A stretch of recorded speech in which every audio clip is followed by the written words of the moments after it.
Soal nomor 6. Bacalah paragraf berikut dengan cermat.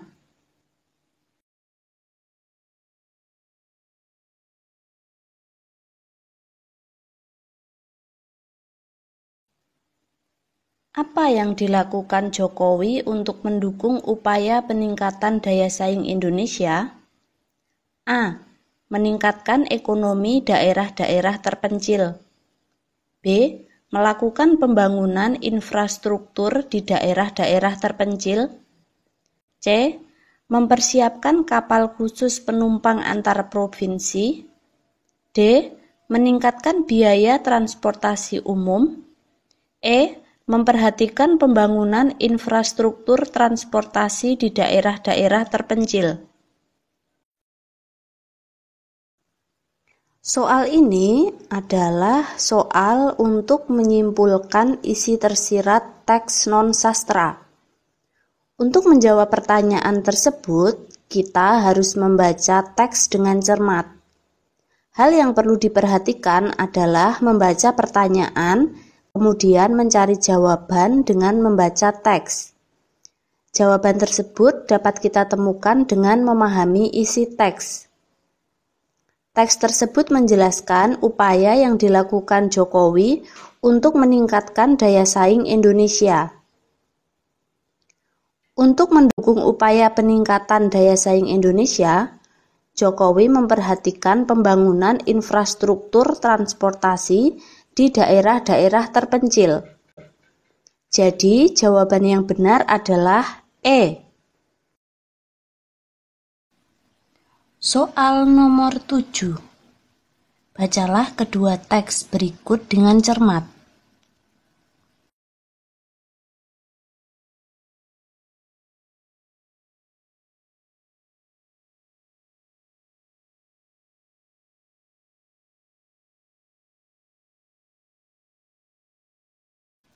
Perbedaan pola penyajian kedua teks tersebut adalah A.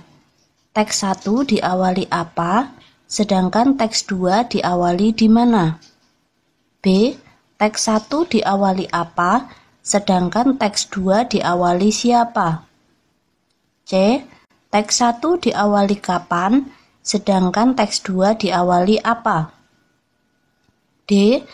Teks 1 diawali mengapa, sedangkan teks 2 diawali kapan? E. Teks 1 diawali bagaimana, sedangkan teks 2 diawali kapan? Soal ini adalah soal untuk membandingkan isi, pola penyajian, dan bahasa teks. Untuk menentukan perbedaan pola penyajian kedua teks, kita harus memperhatikan pokok-pokok teks yang terdapat dalam berita yang dikenal dengan 5W plus 1H. Dalam bahasa Indonesia terdiri dari apa, di mana, kapan, siapa, mengapa, dan bagaimana. Untuk menemukan pokok-pokok tersebut, kita harus membaca teks secara keseluruhan dengan cermat. Perbedaan pola penyajian kedua teks tersebut adalah teks 1 diawali apa, sedangkan teks 2 diawali siapa. Jadi, jawaban yang benar adalah B.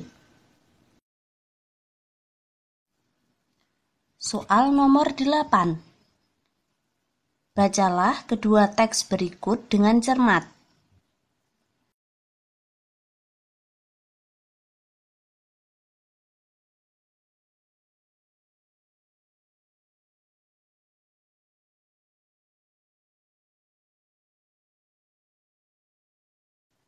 Persamaan isi kedua teks tersebut adalah A. Presiden Jokowi sudah meletakkan batu pertama megaproyek kereta cepat Jakarta-Bandung. B.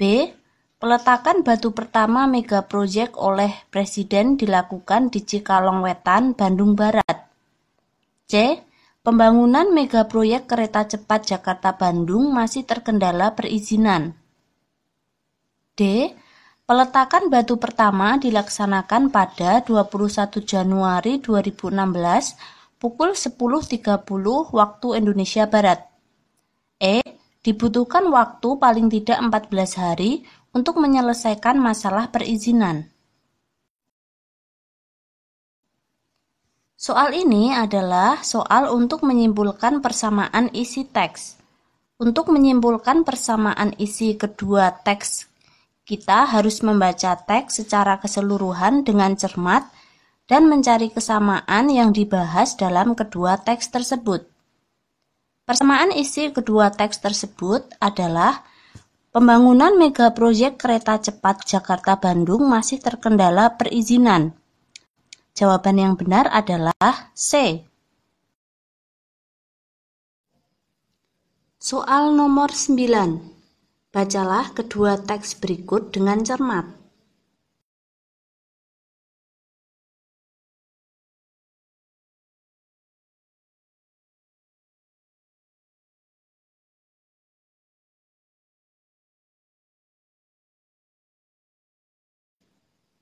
Perbedaan penggunaan bahasa kedua teks tersebut adalah A.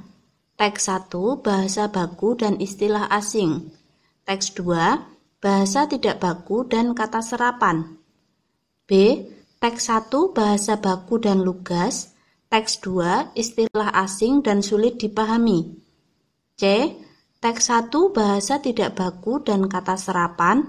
Teks 2 bahasa baku dan kata serapan. D. Teks 1 bahasa tidak baku dan istilah asing. Teks 2 bahasa baku dan kata serapan. E. Teks 1 kata serapan dan sulit dipahami. Teks 2 istilah asing dan mudah dipahami. Soal ini adalah soal untuk membandingkan penggunaan bahasa dan pola penyajian beberapa jenis teks. Menentukan perbedaan penggunaan bahasa kedua teks dapat dilihat dari penggunaan kata baku atau tidak baku, kata serapan, kata kiasan, dan istilah asing. Kita harus membaca dan memperhatikan dengan cermat kata-kata yang digunakan dalam paragraf tersebut. Perbedaan penggunaan bahasa kedua teks tersebut adalah teks 1 menggunakan kata baku dan istilah asing, sedangkan teks 2 menggunakan kata tidak baku dan kata serapan. Jadi jawaban yang benar adalah A. Soal nomor 10. Bacalah paragraf berikut dengan cermat.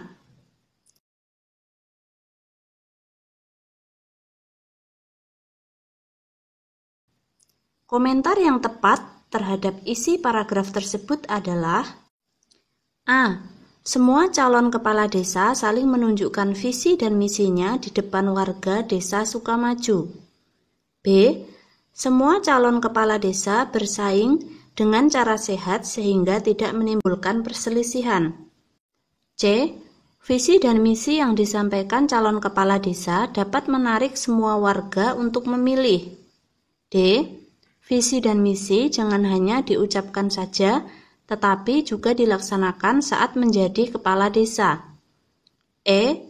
Pemilihan kepala desa Sukamaju diselenggarakan secara terbuka dan adil.